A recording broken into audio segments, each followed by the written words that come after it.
Muy bien. Feliz sábado a cada uno de ustedes. Feliz día del Señor. Qué lindo que tienen el espacio para los niños. Creo que todos los sábados, o la mayoría de los sábados, y eso es muy bueno. Y veo que los niños están creciendo en cantidad y también en edad, ¿no? Ahí lo veía Keller, mucho más grande. La llegada de Vicente, que no lo teníamos dentro del radar. Sí, qué lindo. ¿Y saben cuando me invitó Walter a predicar en esta semana que nos encontramos el domingo pasado? Fue en la feria ahí de la bolsa. Estuvimos charlando, después me mandó un mensaje en la semana si quería predicar. Y pensaba en qué mensaje podía dar y me acordaba de que mi hermano me había hablado de la dedicación de Vicente y quería hablar un poco de la niñez de Jesús. ¿Les parece bien? Miren, ¿saben, hermanos? Quiero decirles esta mañana, y amigos, que se conoce mucho del ministerio de Jesús, ¿verdad que sí? Sí, hay 4 evangelios y hay mucho más que se habla de la obra de Jesús ya adulto. Se conoce muy poquito de Jesús como bebé. ¿Se acuerdan que en Miqueas capítulo 5, por ejemplo, bueno, está el relato, ¿no? De cuando él nace, todo lo de las peripecias que tuvo que pasar, sus padres también. Y Miqueas capítulo 5, versículo 2 dice: Belén, tú Belén Efrata, pequeña, de ti me saldrá el que será el Señor en Israel, y sus salidas son desde el principio, de los días de la eternidad. Pero saben, se sabe algo de cuando Jesús era bebé, pero se sabe muy poco de su niñez y de su juventud. ¿Se dieron cuenta ustedes? ¿Por qué? Etapas fundamentales, ¿no? Y Dios sabe que esas etapas, tanto la niñez como la juventud, son esenciales para fijar los principios, los valores, ¿verdad? Para desarrollar el carácter, etc. Porque significa que Dios le daba poca importancia a la niñez y a la infancia de Jesús y a la juventud de Jesús. No, de ninguna manera. El que haya poco no significa que eso sea poco importante, no, por el contrario. Se sabe menos de la niñez y de la juventud, vamos a desarrollar un poquito aquí. Pero miren esta cita de Elena de White.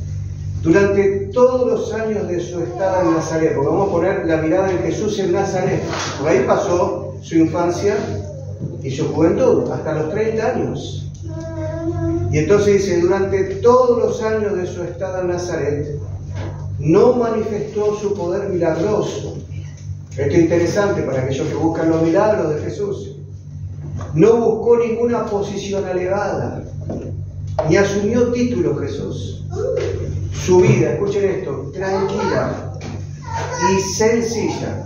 Los seres humanos somos especialistas en complicar las cosas sencillas, simples.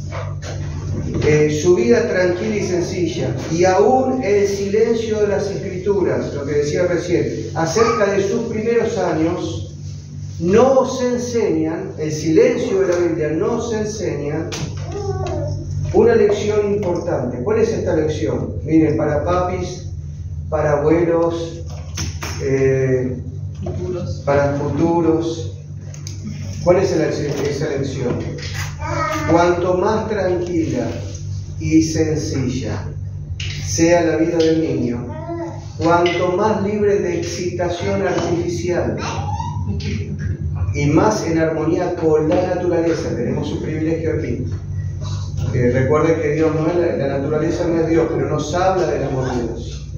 Cuanto más libre de excitación artificial y más en armonía con la naturaleza, más favorable será para el vigor físico y mental y para la fuerza espiritual. Estas lecciones pueden ser para todos, no solamente para los niños.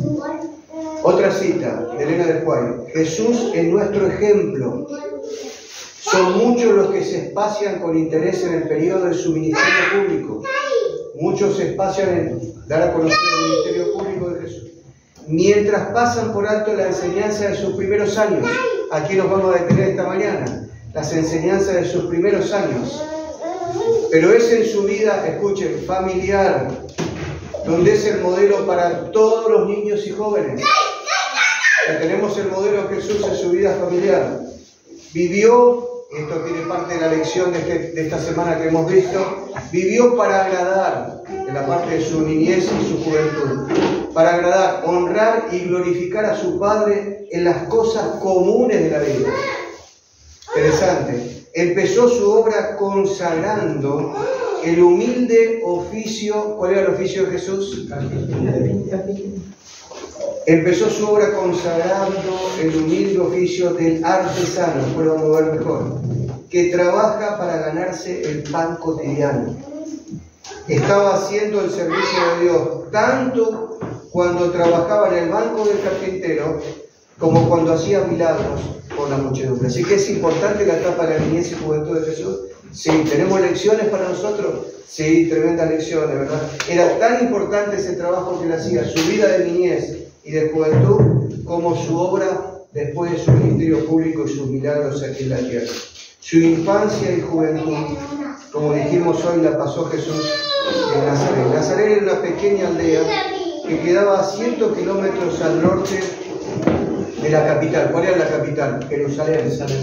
Es como si fuera 140 kilómetros al norte de Córdoba. ¿Y qué se puede decir de Nazaret, donde se crió Jesús, en esa aldea?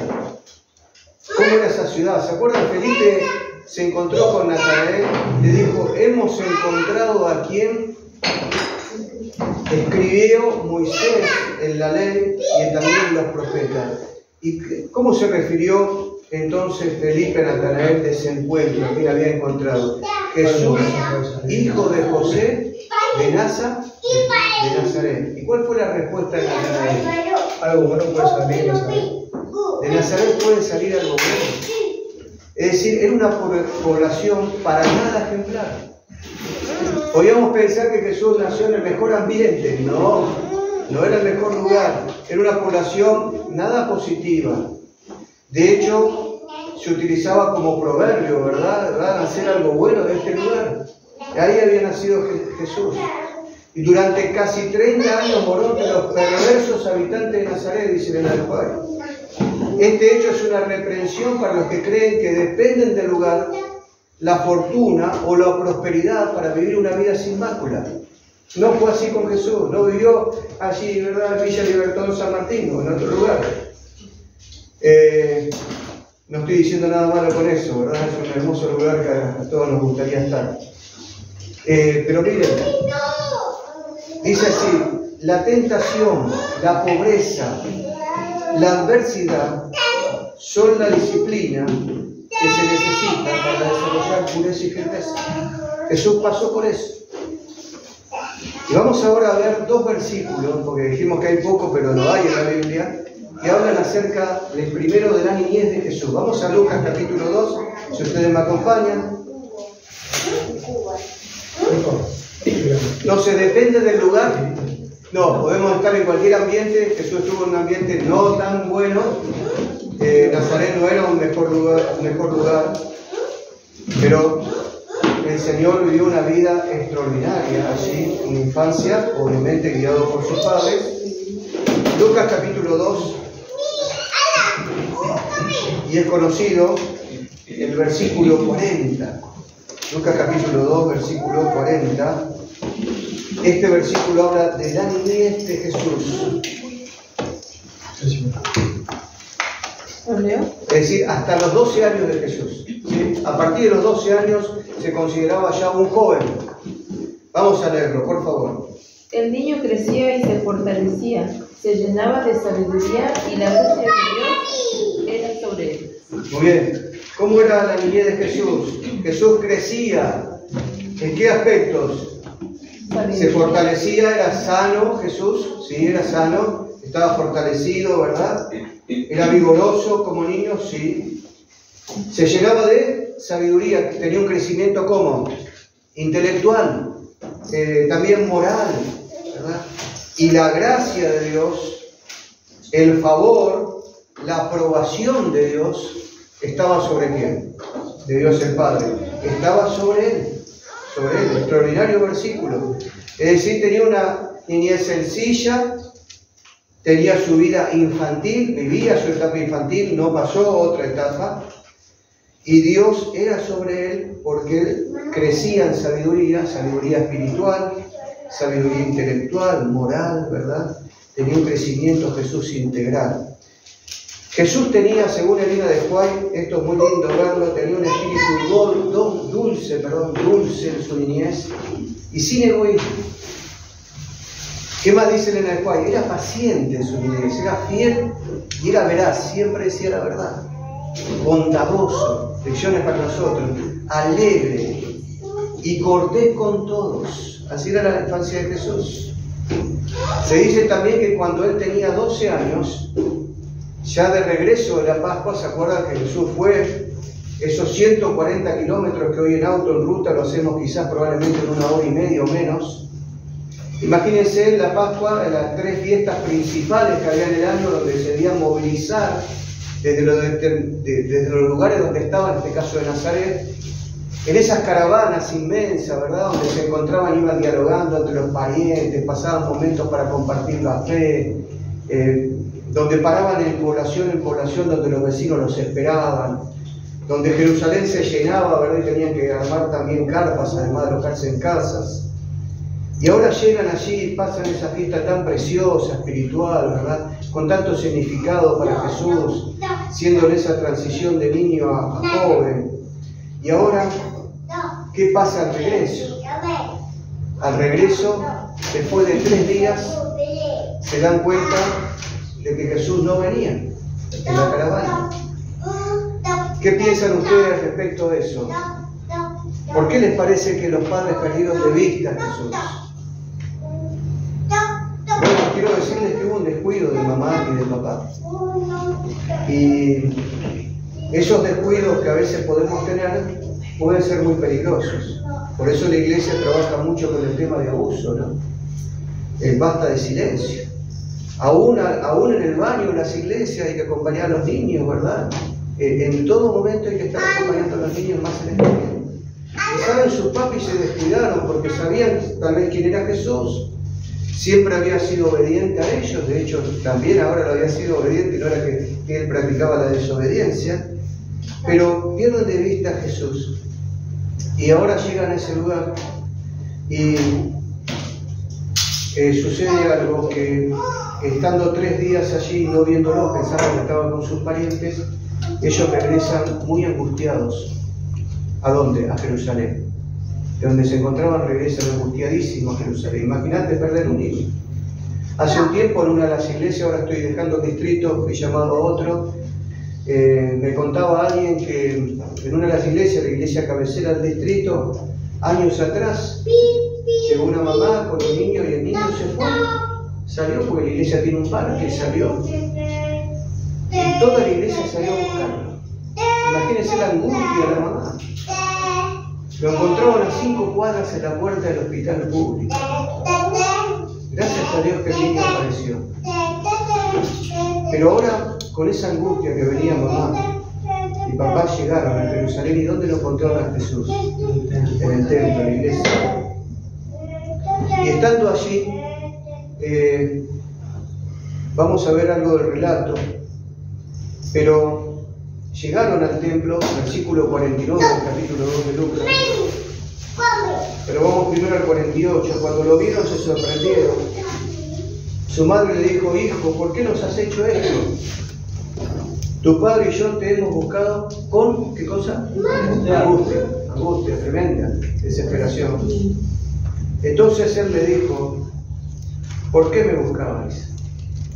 ¿No sabías que los negocios de mi padre me necesitan estar? Parece dura la respuesta de Jesús, pero no es así. ¿Saben? Jesús permitió que sus padres se angustiaran en este momento como una manera de preparar a María, porque sabía que José no iba a estar. José había fallecido ya cuando Cristo fue al Calvario, para que comprendiesen la agonía que él iba a pasar en la cruz del Calvario al morir por ti, por el pecado de cada uno de nosotros. Pero también preparó a la mamá para ese momento tan angustioso. Esta angustia previa, antes de comenzar su ministerio público, preparó a mamá María para la angustia de perder para siempre el estado físico, ¿verdad? ¿A quién? A su hijo. esa pérdida temporal, ¿verdad?, la prepararía a ella para la pérdida que después tendría físicamente, ¿no? Donde Jesús, ya faltándole poco en su respiración, miró así, vio a su mamá, y ese amor filial proveyó para su mamá decirle: he ahí tu hijo, a Juan. Qué lindo, ¿verdad? Y ahora, pero ellos dicen, no entendieron lo que les dijo, versículo 50. Descendió con ellos y volvió a Nazaret, y les estaba sujeto, hermanos. Era obediente Jesús. Era obediente, amaba a sus padres, obedecía a sus padres. Su madre guardaba todas estas cosas ¿en dónde? En su corazón, en su mente. Qué lindo. Y ahora el versículo 52 nos habla de la juventud de Jesús, porque Jesús ya era joven. Lo mismo, muy parecido al versículo que vimos anterior. Y Jesús crecía, seguía creciendo. Paso, eso es lo que debemos tratar de hacer con nuestros hijos, que crezcan. ¿En qué cosa? En sabiduría, en desarrollo mental, en estatura, en desarrollo ¿cómo? Físico, ¿verdad? Jesús crecía en desarrollo físico. Y también en gracia, el desarrollo espiritual, para con Dios y para con los hombres, el desarrollo social también, las 4 etapas tan importantes del desarrollo del ser humano. Qué lindo, hermanos, ver aquí el desarrollo integral de Jesús también en la infancia, que como dije, vivió en Nazaret desde niño hasta los 30 años. Dejó un ejemplo para todos jóvenes y todos los niños ahora de respeto a sus padres. Especialmente en esta etapa de juventud, de consideración a ellos, todo sujeto a ellos, de unidad familiar y de obediencia a sus padres. ¿Saben? Hay una cita de Elena de White que dice así: vuestro primer deber consiste en ayudar a vuestra madre. Quizás no la tenés, yo tengo la alegría de tenerla, 90 años tiene mamá. Cada vez que recuerdo esta cita, ¿verdad? Pero cada semana tengo que estar con mamá, no vivo cerca. En Buenos Aires vivimos a cierta distancia, además el tránsito es tremendo. Pero dice así: vuestro primer deber consiste en ayudar a vuestra mamá, que tanto ha hecho por vosotros, por ustedes. Hay experiencias que quizás no son tan saludables, ¿verdad? Hay padres que abandonaron a sus hijos, no sabemos, pero está esa declaración de Elena de White. En su ministerio Jesús, hay estos 2 versículos que nos hablan de la infancia y la juventud de Jesús. Pero saben, hermanos, que en su ministerio público Jesús va a visitar 2 veces Nazaret. Así como hubo 2 textos bíblicos que marcaron la infancia y la juventud de Jesús, su crecimiento armonioso, quiero decirles que hay 2 visitas de Jesús a Nazaret ya en su ministerio público. Solamente 2 veces fue a ese lugar. Vamos a verla juntos. Lucas capítulo 4, la primera visita de Jesús a Nazaret, donde él se había criado, había pasado su infancia y su juventud, y vamos a aprender lecciones también en esa primera visita que entró Jesús allí a Nazaret. Dice el versículo 16 de Lucas 4, vino a Nazaret donde se había criado. Si había alguna duda, fue en Nazaret donde se crió, ¿verdad? ¿Y qué dice después? Y el sábado entró ¿a dónde? En la sinagoga, en la iglesia. ¿Conforme a qué cosa? A su costumbre. ¿Cuál era la costumbre de la niñez y de la juventud de Jesús? ¿Ir a dónde? Ir a la iglesia. Ir a la iglesia. Interesante. Acostumbraban el día sábado ir a su iglesia, la iglesia, ¿verdad?, que lo había establecido conforme a su costumbre, que había establecido antes de descender a la tierra, y se levantó a leer. Y allí, ahora Jesús lee Isaías capítulo ¿cuánto? ¿Se acuerdan? Isaías capítulo 61. Pero miren esta cita de Elena de White sobre la niñez y juventud. A menudo, en la sinagoga, los sábados se le pedía a Jesús que leyese la lección de los profetas. Y el corazón de los oyentes se conmovía al ver irradiar una nueva luz de las palabras familiares del texto sagrado. O sea, Jesús encarnizaba, ¿verdad?, la palabra de él, y cuando lo veían de niño, ya varias veces le habían pedido, y ahora regresó ya de adulto, ya habiendo iniciado su ministerio, ¿a quién le van a pedir que lea? Porque era algo especial cuando él leía, ¿verdad? El texto sagrado se iluminaba. Y entonces le piden a Jesús, y él tenía por costumbre ir, y allí le piden que lea, y Jesús abre el rollo la Biblia de aquel entonces, el Antiguo Testamento, en Isaías, el capítulo 61, y dice así: el Espíritu, versículo creo que 18, del Señor está sobre mí, por cuanto me ha ungido para dar buenas nuevas ¿a quiénes? A los pobres, ¿sí? Sí, para aquellos que necesitan recursos, que están viviendo una vida difícil. Jesús venía para ellos, para los pobres económicos, pero también para los pobres de espíritu, ¿verdad? Jesús iba a estar identificado con ellos. Él había pasado su infancia, ¿verdad? Donde era próspero, no era alguien que tenía que mendigar, pero no era alguien que le sobraba. Y con sus manos había trabajado para poder ayudar a su familia. Ahora dice también que me ha enviado a sanar a los quebrantados de corazón. Hay a tu alrededor personas con el corazón roto, que están quebrantados. Tenés amigos, familiares, parientes, tenés compañeros de trabajo, de estudio, ¿verdad? Que están... Bueno, Él vino para eso. Vino para ayudarle a ellos. Vino a pregonar libertad a los cautivos. ¿Cuántos hoy están cautivos a las adicciones, hermanos? Es tremendo. A mí me toca trabajar también con hermanos de iglesia que alguna vez venían con ese background, ¿verdad? Que se convirtieron al Señor, pero recayeron. Y también, por supuesto, con jóvenes y hermanos y personas de afuera de la iglesia. ¿Cuántos están adictos, verdad, a los juegos, a tantas cosas hoy? Bueno, Jesús vino para eso, para dar libertad a los cautivos, para dar vista a los ciegos, a los que no ven hoy el plan de salvación, a Cristo que los ama. También para poner libertad a los oprimidos, a aquellos que están esclavizados por la posesión demoníaca. Todo eso vino Jesús y a predicar el año agradable al Señor. Por eso Jesús dice: hoy se ha cumplido esta escritura delante de nosotros. Jesús aplicó la profecía de Isaías a sí mismo. Él utiliza los versículos 1 y 2 de Isaías 61. Pero saben, si vamos a leer el 4, el 3, después lo pueden leer en casa, no voy a tomar tiempo ahora. Vamos a ver algo que está relacionado con su infancia también. Esa es la obra que él mismo estaba haciendo en su ministerio público. Y al oír esta palabra, los oyentes allí en Nazaret se llenaron de alegría y creyeron que Jesús era el Mesías. Creyeron, hermano. Estuvieron a punto de entregar su vida al corazón a Cristo. Pero luego se acordaron que Jesús había vivido entre ellos. Y el prejuicio de haber sido alguien que había estado en Nazaret les había impedido, les impidió que lo aceptaran como el Salvador. Qué pena, ¿verdad? A lo suyo vino, a lo suyo, no a lo suyo, vino a lo suyo, pero los suyos no lo reconocieron, ¿verdad? Vino a salvarlos también a ellos, pero no hubo posibilidad porque ellos cerraron su corazón, ¿no? Quedaron tremendamente conmovidos, dice Plato, usted lo puede leer después, pero después dijeron: no es este el hijo de José, el de Nazaret. Y ahí cerraron su corazón al Señor. Pero vamos a la segunda y última visita de Jesús a Nazaret, donde Jesús había criado y había pasado su adolescencia y juventud. En Marcos capítulo 6, vamos a cerrar el mensaje en esta mañana con este relato de Marcos, el capítulo 6. En la segunda visita y última de Jesús a Nazaret, ya adulto, ya desarrollando su obra por nosotros. Marcos capítulo 6, versículo 1.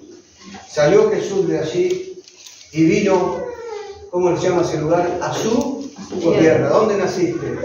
¿Verdad? Vino a Villa La Bolsa, ¿no?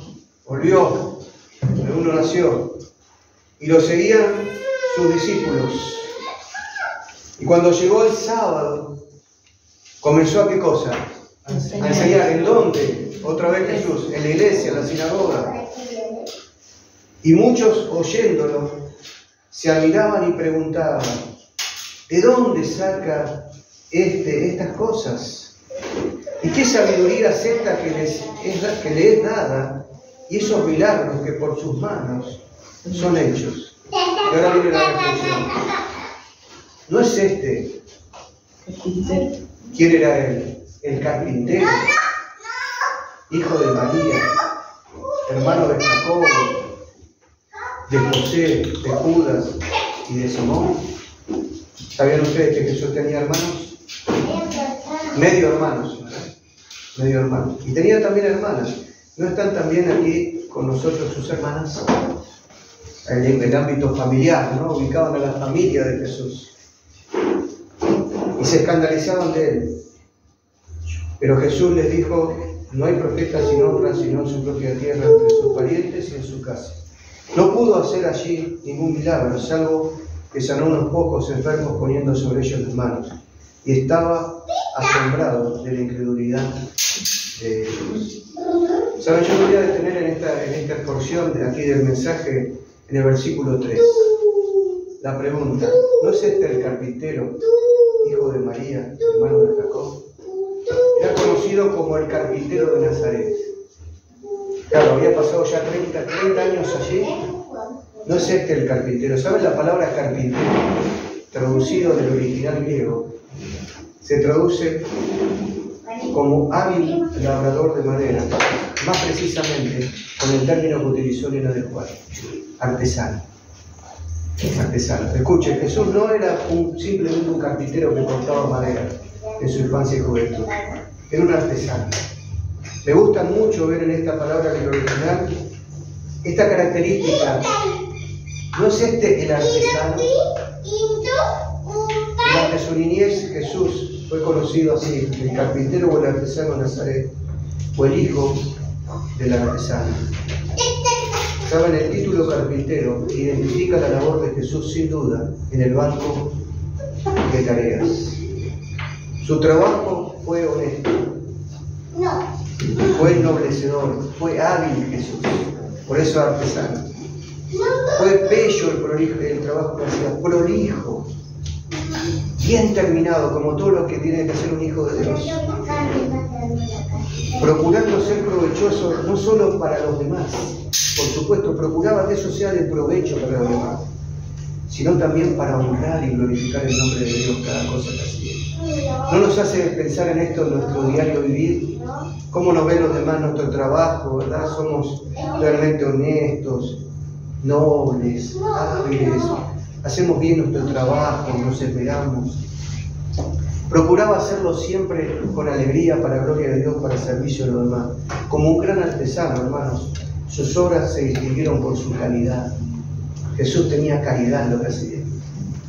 El estudio de la Biblia, la vida de oración que su mamá y su papá le dieron, y que él fomentó en su niñez, le preparó en el desarrollo de las facultades mentales, morales, espirituales, completas. Elena después dice, fue perfecto como obrero, como lo fue en carácter. Miren esa comparación, el trabajo manual, ¿verdad?, con su carácter. Para concluir, quiero decirles que el banco de carpintero de Jesús nos dice que como artesano divino quiere hoy reconstruir mi vida y tu vida, nuestras vidas y la de otros por medio nuestro. Nos dice el banco de artesano Jesús que aunque parece que algo no tiene arreglo en nuestra vida, la del prójimo, ¿verdad?, en aquella persona que ya decimos no hay chance para él, ¿no? Yo a veces oro al Señor por ese hermano que tengo en la iglesia que sé que sigue con las adicciones. Y él me busca y yo lo trato de ayudar siempre. Estoy confiado que él va a vencer con el Señor. Porque lo que parece que no tiene arreglo, para el artesano Jesús, no hay caso perdido. No hay un caso perdido. No hay quien lo dé por roto en el corazón, en la vida de las personas, que no pueda restaurar, que no pueda transformar. Nos dice el taller del Maestro Jesús que está abierto hoy para volver, hermanos, a transformar nuestras vidas. Diariamente quiere el artesano Jesús cambiar mi carácter, cambiar mis motivaciones, ¿verdad? ¿No sería bueno ponernos en las manos de aquel que siempre estuvieron para servir y que nos pueda artesonar para que mi vida y la tuya sea semejante a la de él? Sería bueno pedirle al artesano Jesús que él sea el artesano hoy de mi vida. Por eso la enseñanza de su niñez y de su juventud nos trae muchas cosas para nosotros. Porque él sigue siendo el artesano y es el artesano divino que quiere modelar nuestra vida. Que repare todo lo que está roto en mi mente, en mi corazón.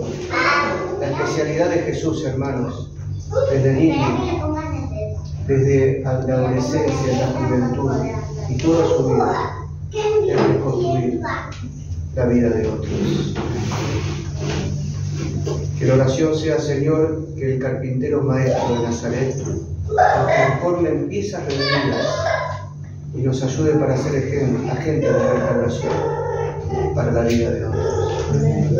Por eso Pedro tenía bien claro, cuando en Hechos él entra al pórtico de la Hermosa y entraba allí con Juan y dice, le pedían dinero, ¿verdad? Y le dijo, no tengo plata ni oro, pero en el nombre de Jesús de Nazaret, levántate y anda. ¿Y qué pasó con ese hombre?